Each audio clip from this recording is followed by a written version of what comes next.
Hi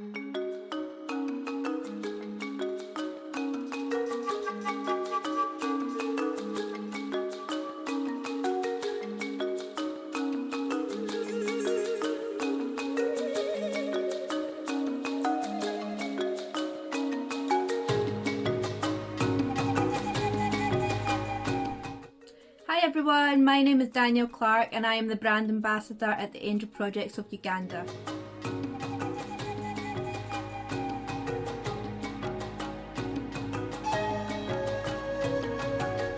Back in 2015, Olivia and I were volunteering for another NGO, and Olivia took part in the Health Talks in Rushaga. This was the main project at this time.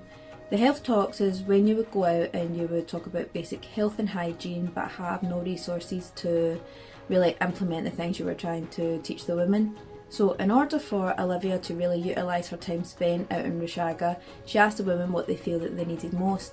They returned and they said they really wanted to learn English, they wanted to learn to read it, speak it and write it. Some wanted to learn this to further their communication skills, others wanted to learn it so they could simply just read and write in their own language, which is Ruchiga, also a very, very hard language to learn.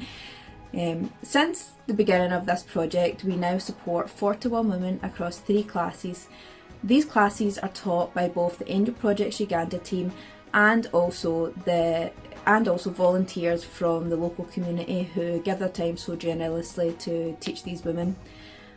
From my understanding, these women could not speak a word of English when Olivia first started.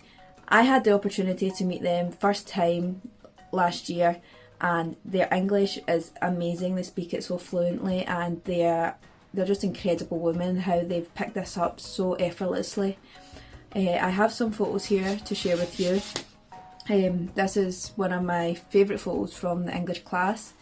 Here we have the middle class women going about their studies, and as you can see, this woman at the end has a little baby on her back, so nothing is really stopping these women from getting their education. Another important aspect of this is children emulate who they admire.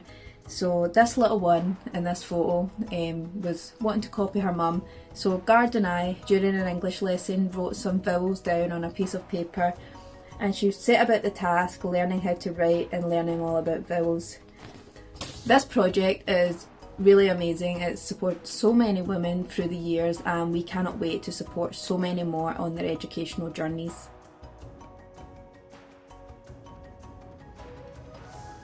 The education programme supports 34 children, 8 of who are in high school and the other 26 are in primary.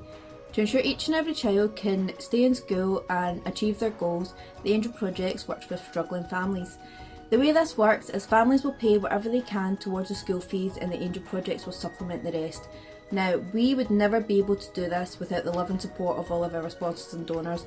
What you are doing is directly having an impact on these children's education.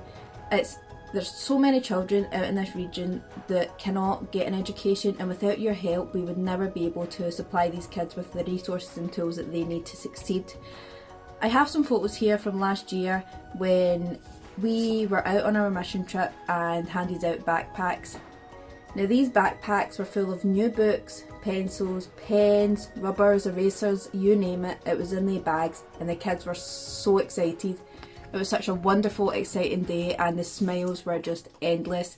And here we have another photo of our executive director Olivia handing them out. As you can see, it was smiles all round. So if you have any questions about this project, then please feel free to reach out to us on our website or our Facebook page, or even a comment under this video.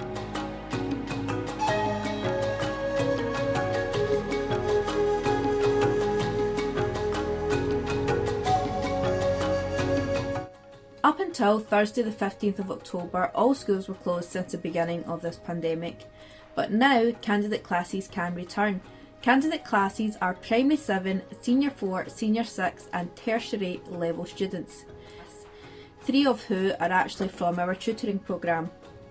This is 3 of our P7s who are now returning to class, which they are so excited about. But until then, we are going to continue to tutor the kids who cannot yet return to school.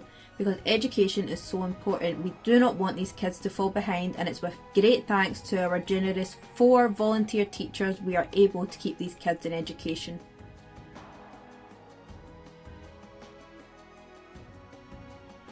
I'm sure many of you have seen us post about Tippy Taps or talk about Tippy Taps at some point, and maybe you're wondering, what are they, what are their purpose, why are they so important?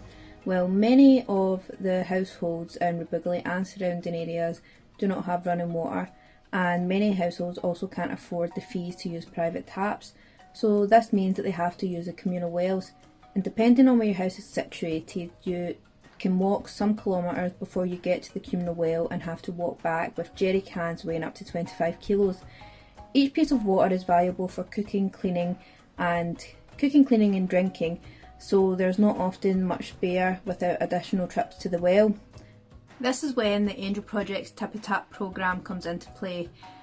Every Tippy Tap installed is maintained, repaired if needed, and refilled with water and soap from Justice and his newly trained team of volunteers. So households don't really have to worry about refilling their soap, getting extra water to fill their jerry cans, because all of that is taken care of by the Angel Projects, which again could not be possible without all of your generous donations. So here I have a photo of a real Tippy Tap, and I have a diagram of how I'm going to explain how they work. Excuse my drawing, I am an artist, as you can tell. So how it works is you have 2 sticks with a jerry can placed through the 3rd stick. The jerry can is then filled with water with a hole in the side. When you step down on this lever that is tied to the lid, it will pull the jerry can over and water will come out of this hole. You have your string and your soap protected by a plastic bottle on the side, which you will wash your hands and rinse here. And that is the function of a Tippy Tap.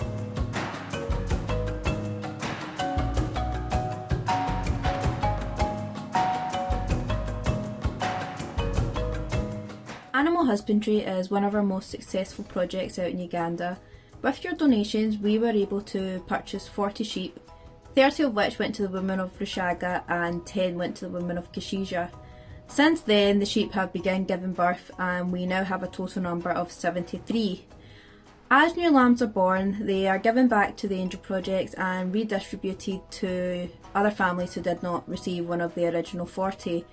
This enables us to continue to spread the positive impacts that these sheep can bring to households. Once a household receives a sheep, they are required to make a kitchen garden, and the manure from the sheep is used to fertilise their crops and improve crop yields. These crops are used for both home consumption and selling in the market. This project both improves health and well-being and livelihoods. Prior to the sheep project, 10 pigs were also purchased and distributed in the community. These 10 pigs have quickly multiplied and they are now supporting 45 households.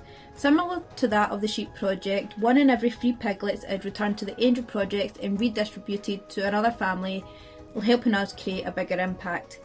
I now have some photos here from our sheep rearing project to show you all when our women received their sheep.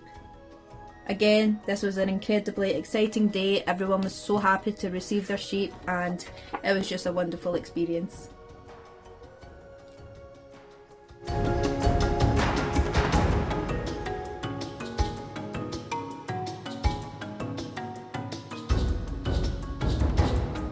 Scotland, I actually work in a bakery as I make my way through my BA degree.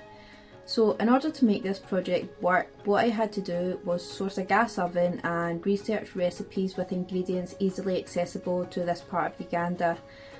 So this project is made up of a group of 5 women, and while I was there last year I trained each of these women in basic skills and techniques which they have continued to use after I left. Just now the women have been able to purchase school materials for the children, and they also recently bought some chickens with the income from this project. My hopes for this project is to create a self-sustaining business and have these women become independent business learners. Moving forward in this project has not been easy because we have the current pandemic which has closed borders so it made further training very difficult. But I have been able to find this man called Sam. Sam is an expert baker from the Kasoro district, and what he offers is masterclasses in baking and business management. So shortly after the new year, he'll be coming out to Rubuguli to work with us and do monthly workshops with our bakers. He also suggested that we switch from a gas oven to a wood burning oven. It is much more cost efficient and will really help us in gaining self-sustainability. So that is another progress that we are going to make next year.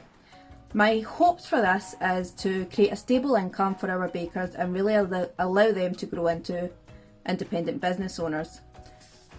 This is just some of our bakers who really enjoy coming every Thursday to bake before the market day on a Friday. Here we have Mary and Jane with some cakes ready to go to the market, and these are just some of our other products. We also do donuts, chocolate cake, bread and passion fruit jam, which is amazing.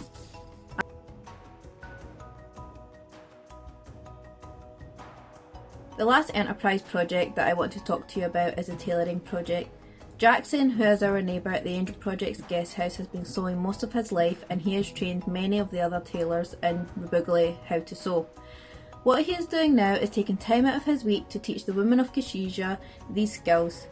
He brings along 2 of his own sewing machines to train these women, but also recently we bought our very own at the Angel Project, so now we have 3 to work from. Our hopes for this project is to enable the women to eventually make school uniforms and take them to the market to sell, generating an income. Here we have some of the women in class learning from Jackson, who you can see with the hat. He is one of the most kindest souls. He opens up his house even during rainstorms to allow our weavers to go and take shelter in his house.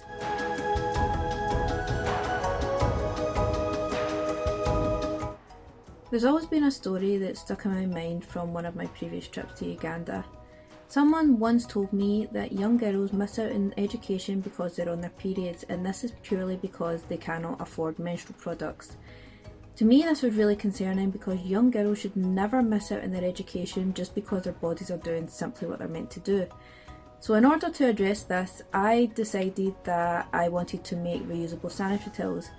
I went about and researched how to make them, got stitching guides, what fabric to use and what else was needed to construct these, and took this workshop out to Uganda and see how it would go for the first round. Here we have some photos of the girls making them for the first time. Now they were fairly a success, but the quality was pretty low, so moving forward with this, what I would really like to do is branch this out into our tailoring programme. Have our tailors make them to a higher quality and have the ability to also sell them in the market, creating income. But this also opens the doors to our sponsors and donors. What you can do is purchase sanitary pads from our tailors and then have them donated to vulnerable schoolgirls unable to obtain these products.